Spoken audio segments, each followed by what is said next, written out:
ನಮಸ್ಕಾರ. ಜಿಕೆ ಟುಡೆಯಲ್ಲಿನ current affairs. ಒಂದನೇ ಪ್ರಶ್ನೆ, ಇತ್ತೀಚೆಗೆ ಗೋಲ್ಡ್ ಮ್ಯಾನ್ ಎನ್ವಿರಾನ್ಮೆಂಟಲ್ ಪ್ರೈಸ್ 2024ಕ್ಕೆ ಯಾವ ಭಾರತೀಯನನ್ನ ಆಯ್ಕೆ ಮಾಡಲಾಗಿದೆ? ಗೋಲ್ಡ್ ಮ್ಯಾನ್ ಎನ್ವಿರಾನ್ಮೆಂಟಲ್ ಪ್ರೈಸ್ಗೆ ಯಾವ ಭಾರತೀಯನನ್ನ ಆಯ್ಕೆ ಮಾಡಲಾಗಿದೆ? ಇದಕ್ಕೆ ಸರಿಯಾದ ಆಯ್ಕೆ ಯಾವುದಂದ್ರೆ ಅಶೋಕ್ ಶುಕ್ಲಾ. ಅಶೋಕ್ ಶುಕ್ಲಾ ಅವರನ್ನ ಗೋಲ್ಡ್ ಮ್ಯಾನ್ ಎನ್ವಿರಾನ್ಮೆಂಟಲ್ ಪ್ರೈಸ್ 2024ಕ್ಕೆ ಆಯ್ಕೆ ಮಾಡಲಾಗಿದೆ. ಈ ಗೋಲ್ಡ್ ಮ್ಯಾನ್ ಎನ್ವಿರಾನ್ಮೆಂಟಲ್ ಪ್ರೈಸ್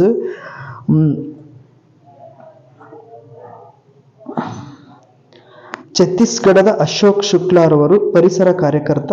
ತಳಮಟ್ಟದ ಪ್ರಯತ್ನಗಳಿಗಾಗಿ 2024ರ ಗೋಲ್ಡ್ ಮ್ಯಾನ್ ಪರಿಸರ ಪ್ರಶಸ್ತಿಯನ್ನ ಗೆದ್ದುಕೊಂಡಿದ್ದಾರೆ. ಹಸಿರು ನೊಬೆಲ್ ಪ್ರಶಸ್ತಿ ಎಂದು ಕರೆಯಲ್ಪಡುವ ಇದು ಛತ್ತೀಸ್ಗಢದ ಪರಿಸರ ವ್ಯವಸ್ಥೆಗೆ ಪ್ರಮುಖವಾದ ಹಸ್ದಿಯೋ ಅರಣ್ಯವನ್ನು ಸಂರಕ್ಷಿಸುವ ಅವರ ಕೆಲಸವನ್ನು ಗೌರವಿಸಿ ಈ ಗೋಲ್ಡ್ ಮ್ಯಾನ್ ಪರಿಸರ ಪ್ರಶಸ್ತಿಯನ್ನ ಕೊಡಲಾಗಿದೆ. ಇತ್ತೀಚೆಗೆ ಯಾವ ನಗರವು ವಿಶ್ವದ ಅತಿ ದೊಡ್ಡ ವಿಮಾನ ನಿಲ್ದಾಣವಾದ ಅಲ್ ಮಕ್ತೌಮ್ ಅಂತಾರಾಷ್ಟ್ರೀಯ ವಿಮಾನ ನಿಲ್ದಾಣವನ್ನು ನಿರ್ಮಿಸುತ್ತಿದೆ? ಇತ್ತೀಚೆಗೆ ಯಾವ ನಗರವು ವಿಶ್ವದ ಅತಿ ದೊಡ್ಡ ವಿಮಾನ ನಿಲ್ದಾಣ ಅಲ್ ಮಕ್ತೌಮ್ ಅಂತಾರಾಷ್ಟ್ರೀಯ ವಿಮಾನ ನಿಲ್ದಾಣವನ್ನು ನಿರ್ಮಿಸುತ್ತಿದೆ? ಇದು ದುಬೈನಲ್ಲಿ ಅಲ್ ಮಕ್ತೌಮ್ ಅಂತಾರಾಷ್ಟ್ರೀಯ ನಿಲ್ದಾಣವನ್ನು ವಿಶ್ವದ ಅತಿ ದೊಡ್ಡ ವಿಮಾನ ನಿಲ್ದಾಣ ನಿರ್ಮಾಣ ಮಾಡೋದಕ್ಕೆ ದುಬೈ ಚಿಂತನೆ ನಡೆಸಿದೆ. ಶೇಖ್ ಮೊಹಮ್ಮದ್ ಬಿನ್ ರಶೀದ್ ಅಲ್ ಮಕ್ತೌಮ್ ಅವರ ನೇತೃತ್ವದಲ್ಲಿ ದುಬೈ ವಿಶ್ವದ ಅತಿ ದೊಡ್ಡ ವಿಮಾನ ನಿಲ್ದಾಣವಾದ ಅಲ್ ಮಕ್ತೌಮ್ ಅಂತಾರಾಷ್ಟ್ರೀಯ ವಿಮಾನ ನಿಲ್ದಾಣವನ್ನು ಅಭಿವೃದ್ಧಿಪಡಿಸುತ್ತಿದೆ. ವಾರ್ಷಿಕವಾಗಿ 260 ಮಿಲಿಯನ್ ಪ್ರಯಾಣಿಕರ ಸಾಮರ್ಥ್ಯದೊಂದಿಗೆ ಇದು 400 ಟರ್ಮಿನಲ್ ಗೇಟ್ಗಳು ಮತ್ತು 5 ಸಮಾನಾಂತರ ರನ್ವೇಗಳನ್ನು ಹೊಂದಿರುತ್ತದೆ. ಇತ್ತೀಚೆಗೆ geological survey of India (GSI) ಪರಿಶೋಧಕರು ಮೇಘಾಲಯದ ಯಾವ ಬೆಟ್ಟಗಳಲ್ಲಿ ಪ್ರಾಚೀನ ಪಳೆಯುಳಿಕೆಗಳನ್ನು ಕಂಡುಹಿಡಿದಿದ್ದಾರೆ? ಇತ್ತೀಚೆಗೆ ಜಿಯೋಲಾಜಿಕಲ್ ಸರ್ವೆ ಆಫ್ ಇಂಡಿಯಾದವರು ಮೇಘಾಲಯದ ಯಾವ ಬೆಟ್ಟಗಳಲ್ಲಿ ಪ್ರಾಚೀನ ಪಳೆಯುಳಿಕೆಗಳನ್ನು ಕಂಡುಹಿಡಿದಿದ್ದಾರೆ? ದಕ್ಷಿಣ ಗಾರೋದಲ್ಲಿ. ದಕ್ಷಿಣ ಗಾರೋ ಹಿಲ್ಸ್ನಲ್ಲಿ. ಜಿಯೋಲಾಜಿಕಲ್ ಸರ್ವೆ ಆಫ್ ಇಂಡಿಯಾ ಪರಿಶೋಧಕರು 35 ರಿಂದ 40 ಮಿಲಿಯನ್ ವರ್ಷಗಳಷ್ಟು ಹಳೆಯದಾದ ಪ್ರಾಚೀನ ಪಳೆಯುಳಿಕೆಗಳನ್ನು ಮೇಘಾಲಯದ ದಕ್ಷಿಣದ ಗಾರೋ ಹಿಲ್ಸ್ ಟೋಲೆಗ್ರೆಯಲ್ಲಿ ಕಂಡುಹಿಡಿದಿದ್ದಾರೆ. ಮೇಘಾಲಯ ರಾಜ್ಯದ ಭಾಗವಾಗಿರುವ ಗಾರೋ ಹಿಲ್ಸ್ ಇಂಡೋ-ಬಾಂಗ್ಲಾದೇಶ ಗಡಿ ಸಮೀಪದ ಮೇಘಾಲಯ ಉಪ-ಉಷ್ಣವಲಯದ ಅರಣ್ಯಗಳ ಮಧ್ಯದ ಪರಿಸರ ಪ್ರದೇಶದಲ್ಲಿದೆ.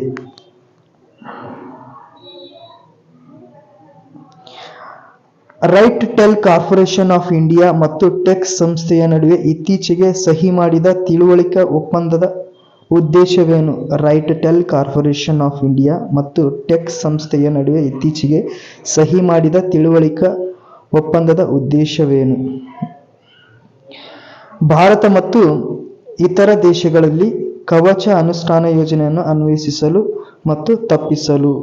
Right-tell corporation of India Bharat ಮತ್ತು ವಿದೇಶಗಳಲ್ಲಿ ಸ್ಥಳೀಯ ಸ್ವಯಂಚಾಲಿತ ರೈಲು ಸಂರಕ್ಷಣಾ ವ್ಯವಸ್ಥೆಯಾದ ಕವಚ್ ಅನ್ನು ಕಾರ್ಯಗತಗೊಳಿಸಲು ಟೆಕ್ ಸಂಸ್ಥೆಯೊಂದಿಗೆ ಪಾಲುದಾರಿಕೆಯನ್ನು ಹೊಂದಿದೆ.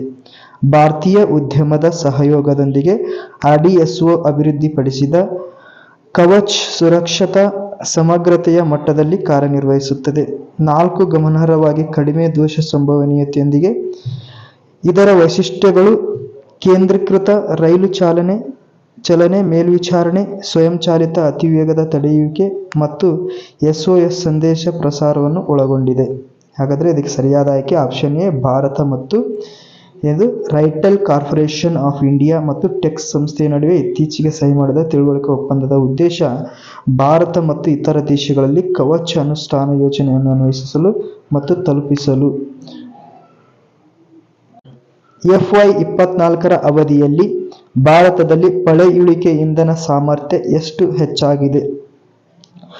2.44ರಷ್ಟು ಭಾರತದಲ್ಲಿ ಪಳೆಯುಳಿಕೆ ಇಂಧನ ಸಾಮರ್ಥ್ಯ ಹೆಚ್ಚಾಗಿದೆ. ಫೈನಾನ್ಸಿಯಲ್ ಇಯರ್ 2024ರ ಅವಧಿಯಲ್ಲಿ ಪಳೆಯುಳಿಕೆಗಳ ಇಂಧನ ಸಾಮರ್ಥ್ಯ 2.4ರಷ್ಟು ಹೆಚ್ಚಾಗಿದೆ. 2.4ರಷ್ಟು. ಬಿ. ಇತ್ತೀಚೆಗೆ ಯಾವ ದೇಶದ ಪುರುಷರ ತಂಡ ಇಂಡೋನೇಷ್ಯಾವನ್ನು ಸೋಲಿಸುವ ಮೂಲಕ 11ನೇ ಥಾಮಸ್ ಕಪ್ ಗೆದ್ದಿದೆ? ಚೀನಾ. ಇತ್ತೀಚೆಗೆ ಯಾವ ದೇಶದ ಪುರುಷರ ತಂಡ ಇಂಡೋನೇಷ್ಯಾವನ್ನು ಸೋಲಿಸುವ ಮೂಲಕ 11ನೇ ಥಾಮಸ್ ಕಪ್ ಅನ್ನು ಗೆದ್ದಿದೆ? 11ನೇ ಥಾಮಸ್ ಕಪ್ ಚೀನಾ ಗೆದ್ದುಕೊಂಡಿದೆ. ಇತ್ತೀಚೆಗೆ ಸುದ್ದಿಯಲ್ಲಿರುವ ಭಾರತೀಯ ರಾಷ್ಟ್ರೀಯ ಸಾಗರ ಮಾಹಿತಿ ಸೇವೆಗಳ ಮುಖ್ಯ ಉದ್ದೇಶವೇನು? ಭಾರತೀಯ ರಾಷ್ಟ್ರೀಯ ಸಾಗರ ಮಾಹಿತಿ ಸೇವೆಗಳ ಮುಖ್ಯ ಉದ್ದೇಶ ಏನು? ಇಲ್ಲಿ ಆಪ್ಷನ್ ಸಿ, ಸಾಗರ ಡೇಟಾ ಮಾಹಿತಿ ಮತ್ತು ಸಲಹಾ ಸೇವೆಗಳನ್ನು ಒದಗಿಸಲು. ಭಾರತೀಯ ರಾಷ್ಟ್ರೀಯ ಸಾಗರ ಮಾಹಿತಿ ಸೇವೆಗಳ ಮುಖ್ಯ ಉದ್ದೇಶ ಅಂದರೆ ಸಾಗರದ ಡೇಟಾ ಮಾಹಿತಿ ಮತ್ತು ಸಲಹೆಗಳನ್ನು ಒದಗಿಸುವುದು ಭಾರತೀಯ ರಾಷ್ಟ್ರೀಯ ಸಾಗರ ಮಾಹಿತಿ ಸೇವೆಗಳ ಮುಖ್ಯ ಉದ್ದೇಶವಾಗಿರುತ್ತೆ. Option C. Arabian travel mart 2024ರ ಸಮಯದಲ್ಲಿ ದುಬೈನಲ್ಲಿ ಯಾವ ಸಚಿವಾಲಯ ಕೂಲ್ ಸಮ್ಮರ್ಸ್ ಆಫ್ ಇಂಡಿಯಾ ಅಭಿಯಾನವನ್ನು ಆರಂಭಿಸಿತು? ಅರೇಬಿಯನ್ ಟ್ರಾವೆಲ್ ಮಾರ್ಟ್ 2024ರ ಸಮಯದಲ್ಲಿ ದುಬೈನಲ್ಲಿ ಯಾವ ಸಚಿವಾಲಯ ಕೂಲ್ ಸಮ್ಮರ್ಸ್ ಆಫ್ ಇಂಡಿಯಾ ಅಭಿಯಾನವನ್ನು ಆರಂಭಿಸಿತು? ಪ್ರವಾಸೋದ್ಯಮ ಸಚಿವಾಲಯ.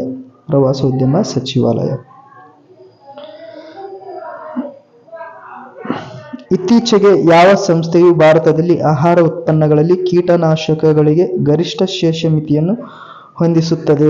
FSSAI. ಎ. ಭಾರತದ ಆಹಾರ ಸುರಕ್ಷತೆ ಮತ್ತು ಗುಣಮಟ್ಟದ ಪ್ರಾಧಿಕಾರ ಭಾರತದಲ್ಲಿನ ಆಹಾರ ಉತ್ಪನ್ನಗಳಲ್ಲಿನ ಕೀಟನಾಶಕಗಳಿಗೆ ಗರಿಷ್ಠ ಶ್ರೇಷ್ಠ ಮಿತಿಗಳನ್ನು ಹೊಂದಿಸುತ್ತದೆ. FSSAI ದೇಶದ ಅತ್ಯುನ್ನತ ಆಹಾರ ಸುರಕ್ಷತಾ ನಿಯಂತ್ರಕವಾಗಿದೆ ಮತ್ತು ಆರೋಗ್ಯ ಮತ್ತು ಕುಟುಂಬ ಕಲ್ಯಾಣ ಸಚಿವಾಲಯದ ಭಾಗವಾಗಿದೆ. ಓಕೆ, ನೆಕ್ಸ್ಟ್ ಕ್ಲಾಸ್ನಲ್ಲಿ ಸಿಗ್ತೀನಿ. ನಮಸ್ಕಾರ.